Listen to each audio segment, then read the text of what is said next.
That is an impossible question, but if I had to pick one, I would say nu metal, because with nu metal you got a nice little blend of heavy stuff, but also like the rap sort of sign that you get from the mainstream sort of music. And the thing with nu metal is like, though it's the same genre, like each band is completely different. Like the big four nu metal bands in the early 2000s were Limp Bizkit, Slipknot, Korn, and Linkin Park, and you listen to them all side by side back then, they don't sound anything alike, but they're all classed as nu metal.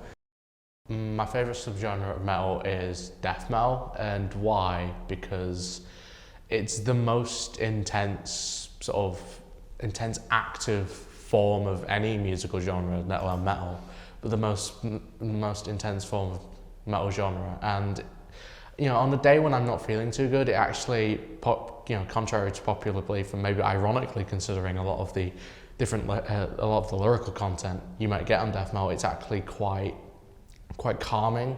Helps me to relax, maybe on the morning or when I'm not feeling too well.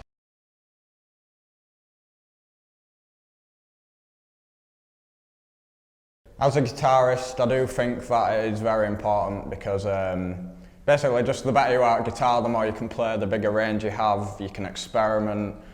You just got so much more you can do with your instrument. Musicianship is sort of important. It's as important as the other factors that go into metal.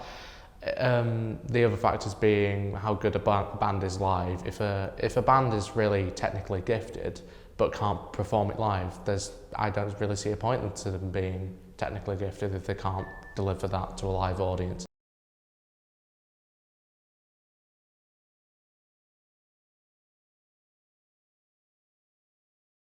It's because it evolves and bands, they last. They don't just do a one-hit wonder album and then go away from existence. Like, can you think, like Sabbath, they've been going since the late 60s. Can you think of one rapper or pop artist or opera singer that's been going around since the 60s? You can't think of one. I think it hasn't died down simply because, people who already listen to metal, once they have children, they'll want to pass it on. And I just think it'll keep going through that because the people they know will also get involved. Friends, family, you all have an influence on each other with these things. I like metal simply because, from an early age, I just feel like before I knew, what metal was, before I'd heard anything, when I used to go to guitar lessons, they used to just teach, pretty basic stuff like Jingle Bells and Michael Jackson, all them sort of things. And I left because I just didn't feel it was for me. But then, when some of my brother's older mates came over, I heard them playing some Sepultura, and that just blew my mind, just hearing the vulgar passion in the voices and the guitar riffs. I wanted more of that.